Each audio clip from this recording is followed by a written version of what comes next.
Perdre un enfant est probablement l'une des choses les plus difficiles que quelqu'un puisse avoir à vivre, mais il me remonte le moral chaque jour.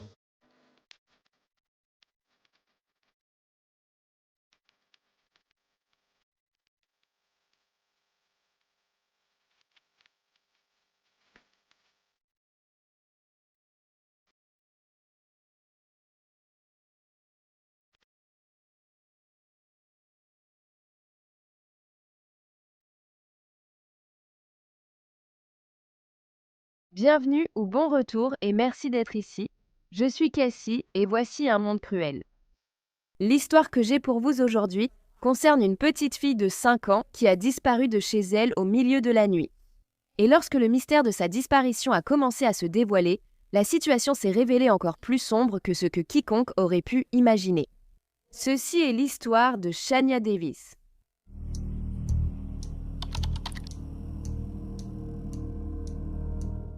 Shania Nicole Davis est née le 14 juin 2004 de sa mère, Antoinette Davis, et de son père, Bradley Lockhart. C'était une petite fille heureuse, aimante et sociable qui adorait se déguiser et faire des choses de fille, comme se coiffer et jouer avec des poupées Barbie. Shania adorait jouer au basket avec ses frères et faire de la trottinette dehors. Le rose et le jaune étaient de ses couleurs préférées. Elle adorait aussi chanter et se préparait à passer une audition pour la chorale des enfants à l'église. Shania, âgée de 5 ans, vivait à Fayetteville, en Caroline du Nord, et elle était actuellement élève en maternelle à l'école primaire Morgantown Road. Les parents de la fillette se sont rencontrés à une fête et ont eu une relation brève. Bradley a appris la grossesse d'Antoinette peu avant la naissance de Shania. Pendant un peu moins de 2 ans après la naissance de Shania, elle a vécu avec Antoinette et sa famille. Pendant cette période, Bradley voyait toujours sa fille et venait la chercher chaque week-end pour des visites. Puis, vers la fin de 2006 ou au début de 2007, Bradley a acheté une grande maison à Fayetteville et Shania a emménagé avec lui et ses 4 autres enfants. En même temps, la petite fille avait toujours des contacts fréquents avec sa mère. Bradley a dit que lui et Antoinette n'avaient pas d'accord officiel de garde et qu'elle avait toujours été une mère aimante et attentionnée. Bradley travaillait comme entrepreneur et il voyageait souvent hors de la ville et même hors de l'État pour son travail. Quand cela arrivait, Shania restait chez sa sœur ou chez sa tante, Carrie. Carrie n'était pas forcément la plus grande admiratrice d'Antoinette, mais elle savait que sa nièce adorait sa mère. La seule chose qui inquiétait un peu la tante, c'était une fois où Shania est venue chez elle avec ce qui semblait être une brûlure de cigarette. Antoinette a expliqué que sa fille avait simplement marché accidentellement sur une cigarette. Et lorsque Carrie a demandé à sa nièce d'où venait la blessure, elle n'a pas vraiment su l'expliquer. En octobre 2009, Shania est retournée vivre chez sa mère. Antoinette avait dit à Bradley qu'elle allait mieux. Elle travaillait dans une résidence pour personnes âgées depuis 6 mois et avait maintenant son propre appartement. En même temps, la petite fille restait toujours en contact avec son père, Bradley. Et elle lui parlait au téléphone 4 à 5 fois par semaine, même lorsqu'il était en déplacement pour le travail. Seulement environ un mois plus tard, le matin du 10 novembre vers 7 heures, Antoinette a appelé les services d'urgence pour signaler que Shania avait disparu de son domicile, au parc de caravanes Sleepy Hollow. Cependant, ce n'était pas là que Bradley pensait qu'Antoinette et sa fille vivaient. Il pensait qu'Antoinette avait son propre appartement, mais en réalité, elle vivait dans une caravane avec sa sœur, Brenda, le petit ami de Brenda et leurs enfants. Ce matin-là, vers 5h30, Brenda a été réveillée par ce qui ressemblait à l'ouverture de la porte de sa chambre. Elle a réveillé son petit ami. Mais ils se sont rendormis après avoir conclu que ce n'était probablement rien. Un peu plus tard, vers 6h du matin, Antoinette a de nouveau réveillé le couple, disant qu'elle ne savait pas où était Shania. Antoinette a alors dit qu'elle allait dehors pour chercher la petite fille, mais elle est revenue un peu plus tard, sans l'avoir trouvée. Brenda a suggéré qu'il devrait appeler les autorités, mais il semblait qu'Antoinette était plutôt hésitante. 911, quelle est votre urgence? Oui, madame, je m'appelle Antoinette Davis, 116 ACC Hollow. Madame? Je m'appelle Antoinette Davis, au 1116 AC Hollow. Je n'entends pas bien votre adresse. Veuillez la répéter plus lentement, s'il vous plaît. C'est 1106 AC Hollow. 1115 à 16. 12. Oui, madame. D'accord, madame. Comment puis-je vous aider? Je me suis réveillée ce matin et ma fille n'était plus là. J'ignore quand elle est sortie. Je ne comprends pas, elle n'est pas là. Quel âge a votre fille? Elle a 5 ans. 5 ans. Oui, madame. À quelle heure vous êtes-vous réveillée? Quand l'avez-vous entendue en dernier? Je l'ai vue à 17h30 hier soir. 17h30 hier, tu l'as couchée à ce moment-là? Oui, madame. Non, quand elle est repartie se coucher. D'accord, c'était à 5 heures ce matin. C'est bien ce que vous me dites? Oui, madame. D'accord. Il n'y avait pas de portes ouvertes ou quelque chose comme ça? Elle sait ouvrir la porte d'entrée. D'accord. Comment s'appelle-t-elle? Shania Davis. Appelez-moi ce nom, s'il vous plaît. S-A-N-I-Y-A. Elle est blanche, noire ou hispanique? C'est moi. D'accord. Elle est à 5 voix.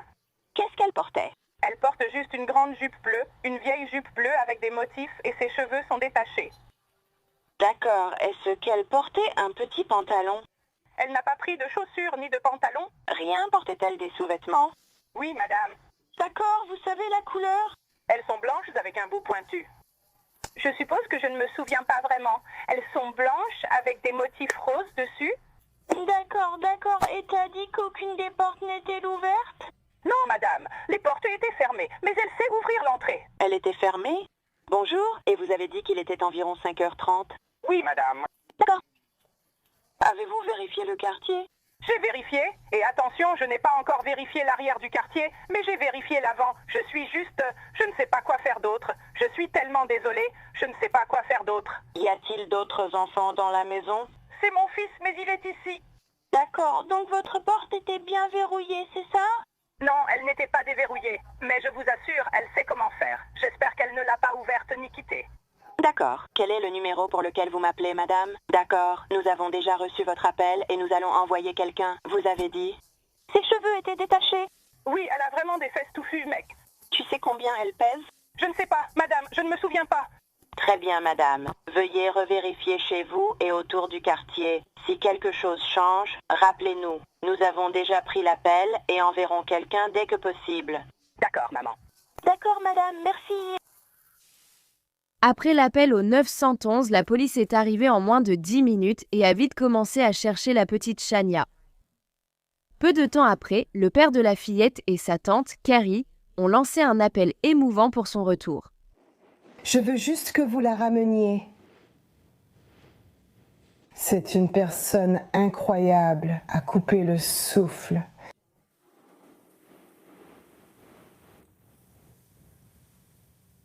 Elle a un calendrier à l'école et quand tu es sage, sur ton calendrier quotidien, tu obtiens une petite marque bleue dessus. Et chaque jour, elle rentrait à la maison avec une marque bleue et elle entrait en disant « Hey, Carrie, j'ai eu une autre marque bleue, j'ai eu une autre marque bleue. » Après, elle avait sa récompense, puis on jouait dehors derrière la maison. Elle était intelligente et tellement heureuse et pleine de joie. Et j'ai juste demandé qu'à ce moment-là, s'il vous plaît, laissez-la partir. Elle ne mérite pas ça. Ayez un cœur compatissant. Lors de l'interrogatoire, la mère de Shania, Antoinette, a affirmé ignorer ce qui était arrivé à sa fille. Elle a dit que la petite fille s'était réveillée ce matin-là vers 5 heures et qu'elle l'avait recouchée. C'est environ 1 heure plus tard, vers 6 heures, que son fils est entré dans la chambre et a dit qu'il ne savait pas où était sa sœur. À leur arrivée à la caravane, la police a découvert une substance sur la rambarde avant qui s'est révélée être des excréments. Selon la sœur d'Antoinette, Brenda, cela n'était pas là la veille au soir. Peu après l'arrivée des agents, ils ont vu Antoinette tenter de verser de l'eau chaude sur la rambarde pour retirer les excréments. Ils lui ont demandé d'arrêter. Puis dans une poubelle en face de la caravane de Brenda, les détectives ont trouvé une couette d'enfant couverte d'excréments. Le petit ami de Brenda a confirmé qu'elle se trouvait dans le salon de la maison la veille au soir. 2 jours après la disparition de Shania, le 12 novembre, une arrestation a eu lieu.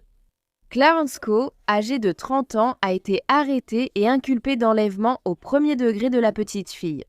Cela est arrivé après que la petite amie de Clarence, Antoinette, a déclaré qu'elle s'était disputée avec lui le matin du 10 novembre et il avait frappé sa fille, Shania, 2 fois au visage. Ensuite, il a mis la petite fille dans sa voiture et est parti avec elle. Mais selon Clarence, il n'était pas allé à la maison mobile ce matin-là, ni la veille au soir. Le lendemain, le 13 novembre, la police a reçu un nouveau tuyau et les charges contre Clarence ont été abandonnées. Une employée de l'hôtel Comfort Inn & Suites à Sanford, à environ 65 km de Fayetteville, avait appelé les autorités. Ils ont dit qu'un homme s'était enregistré le 10 novembre et qu'il avait dit à une employée que sa fille était avec lui. Cet homme a ensuite été vu sur la caméra de surveillance de l'hôtel à 6h11 du matin, portant un petit enfant enveloppé dans une couverture bleue en direction de l'ascenseur. L'enfant ressemblait beaucoup à Shania. La police s'est ensuite rendue à l'hôtel pour poursuivre l'enquête et ils ont confirmé que la petite fille sur la vidéo était bien Shania Davis. L'homme avec qui elle se trouvait a été identifié comme étant Mario McNeil, âgé de 29 ans. Mario avait un long passé criminel qui remontait à 2001. Cela comprenait la vente de drogue illégale, des agressions et des tirs dans une maison occupée. Seulement 3 semaines auparavant, Mario avait été libéré plus tôt de sa probation surveillée. Heureusement, il s'est rendu lui-même le jour même, et il a ensuite été inculpé d'enlèvement au premier degré et détenu sous caution de $100 000. Au début, Mario a essayé de nier qu'il était l'homme qui apparaissait sur la vidéo de surveillance. Mais environ 45 minutes après le début de son interrogatoire, il a commencé à dire qu'il avait reçu un message texte provenant, selon lui, du téléphone de Brenda, lui demandant de venir à Sleepy Hollow pour récupérer Shania sur le perron. Il l'avait ensuite emmenée à l'hôtel, où il avait pris de la cocaïne. Pendant qu'il était là, Mario a affirmé qu'il avait reçu un appel de personnes inconnues qui lui avaient dit qu'il devait amener Shania dans un pressing local. Il l'avait ensuite conduite auprès de ces personnes, mais il n'a pas pu donner d'autres informations aux autorités, à part le fait qu'il conduisait une Nissan Maxima grise. Puis soudainement, Mario a dit qu'il attendait un appel pour, je cite, « venir la tuer ». Lorsque l'officier chargé de l'interrogatoire a essayé de lui faire préciser cette déclaration, il a refusé. La police, bien sûr, ne croyait pas à cette histoire et a continué à faire pression sur Mario. Mais malgré tout, il ne craquait pas. Pendant une pause, ils l'ont laissé seul dans la salle d'interrogatoire et ils ont été témoins de quelque chose d'assez étrange. Mario fit le signe de croix, sortit une clé de sa poche, s'agenouilla par terre et l'enfonça dans une prise électrique. Il sembla recevoir une décharge. Il le fit ensuite une deuxième fois. Les détectives ont également découvert des photos explicites d'enfants de moins de 10 ans sur le téléphone de Mario, bien qu'il n'ait pas été précisé si l'une d'elles représentait Shania ou non. Peu de temps après son arrestation, Mario a fini par dire à ses avocats où il pouvait trouver le corps de Shania, et ces derniers ont ensuite transmis cette information à la police. Dans une zone boisée, à environ 11 km du Comfort Inn, sous une grosse bûche, les détectives ont retrouvé le corps de la fillette de 5 ans.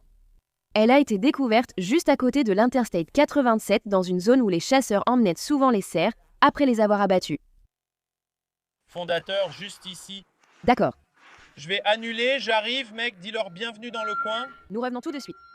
On a appris qu'un homme sur le parking a entendu aux infos que le suspect a avoué avoir tué la jeune fille et l'avoir laissée près de carcasses de cerfs et d'ordures. Et on se souvient d'être passé par ici plus tôt et d'avoir senti quelque chose de vraiment mauvais. Alors on est revenu pour vérifier et effectivement, il y avait des carcasses de cerfs et des ordures. Des officiers des îles Vierges sont venus ici et l'ont vu à cet endroit. Les chiens étaient très intéressés. Alors on a vérifié et confirmé. Et oui, c'est terrible, ce ne sont vraiment pas de bonnes nouvelles, c'est terrible. Je ne sais même pas. Je suis un peu dépassé en ce moment, donc c'est beaucoup. Je suis juste, vous savez, je suis content qu'on ait pu aider. Une autopsie du corps de Shania révélerait qu'elle avait été étouffée et qu'elle avait également subi des blessures compatibles avec une agression sexuelle peu de temps avant sa mort. Le 19 novembre, Mario a également été inculpé de meurtre au premier degré et de viol au premier degré. Lorsque les autorités ont fouillé sa Mitsubishi Galante, elles ont emporté 11 sacs de preuves. Cela comprenait des vêtements d'enfants et des couvertures. Puis, le lendemain de l'arrestation de Mario, la police a fait une autre révélation choquante dans l'affaire. Ils ont découvert que la mère de Shania, Antoinette, avait vendu sa fille à Mario. Antoinette, qui était alors enceinte d'un autre enfant, a ensuite été arrêtée. Elle a été accusée de traite d'êtres humains, de faux rapports à la police et de crimes graves liés à la prostitution.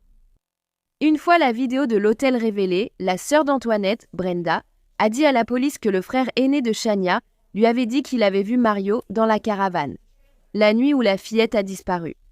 Brenda avait aussi vu Mario essayer de parler à Antoinette pendant qu'ils étaient chez leur tante, ce à quoi Antoinette avait répondu « J'ai rien à te dire, je veux juste savoir où est mon putain de bébé ».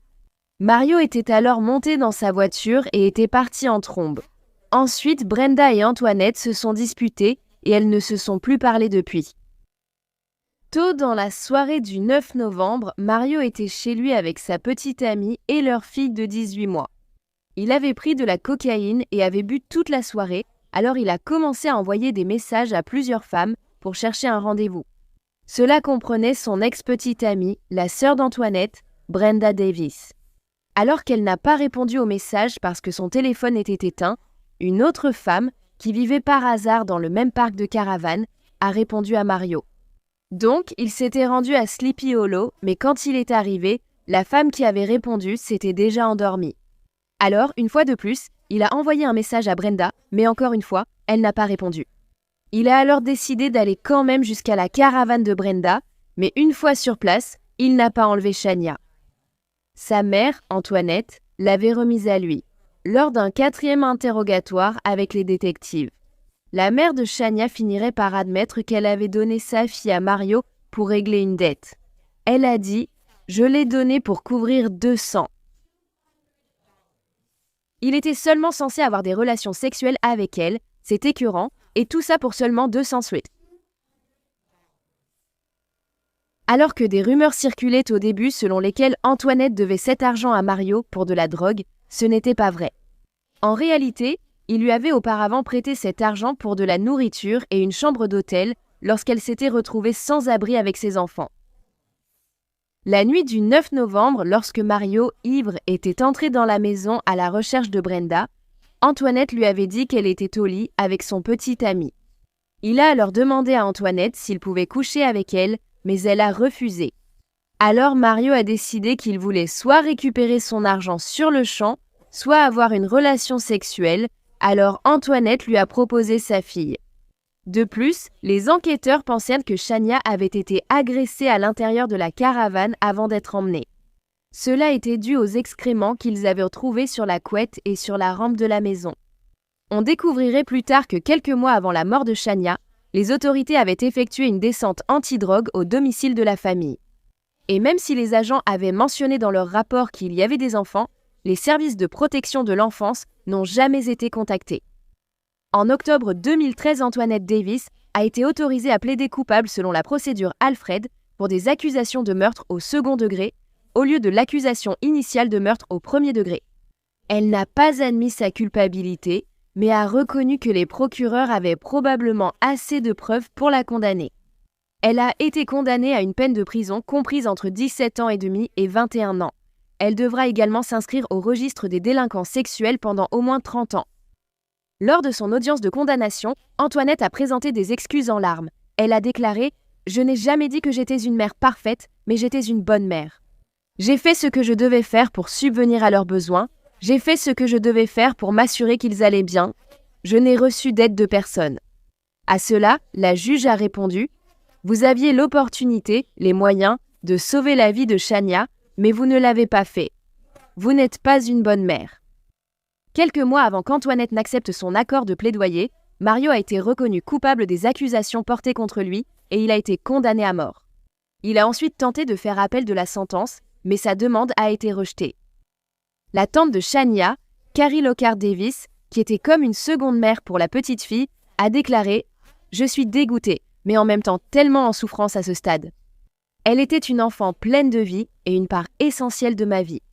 Et il m'est difficile en ce moment de comprendre pourquoi quelqu'un m'aurait enlevé cette douce bénédiction. » Les funérailles de Chania ont eu lieu le 21 novembre 2009 à l'église Mana à Fayetteville. Plus de 2000 personnes étaient présentes et son père, Bradley, a déclaré qu'il voulait que ce soit une célébration de retour à la maison pour sa fille. Chania a ensuite été inhumée au cimetière commémoratif de Fayetteville.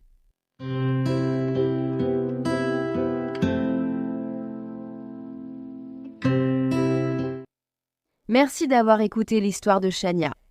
Je ne comprends pas comment Antoinette peut passer d'une mère aimante et attentionnée à une mère prête à vendre sa fille de 5 ans pour régler une petite dette. Ça n'a aucun sens, surtout qu'Antoinette avait un travail. Et si elle voulait vraiment régler sa dette, elle aurait dû coucher avec lui elle-même, pas donner sa petite fille. Pourquoi laisser Mario faire ce qu'il voulait avec Chania aurait-il jamais pu être une option dans son esprit? Qu'est-ce que tu en penses, toi? Alors, si tu aimes les histoires criminelles et que tu veux les entendre racontées par moi, n'oublie pas d'appuyer sur le bouton s'abonner ci-dessous et d'activer aussi les notifications. Ainsi, tu sauras quand je publie une nouvelle vidéo, au moins 2 fois par semaine. Merci d'avoir regardé Un monde diabolique. À bientôt, prenez soin de vous. Merci à tous les mécènes d'Un monde diabolique. Maintenant, il y a encore plus de contenu d'Un monde diabolique sur Patreon, alors allez voir sur patreon.com/awickedworld ou utilisez l'application Patreon. Vous aurez accès à des vidéos exclusives chaque mois et bien plus encore.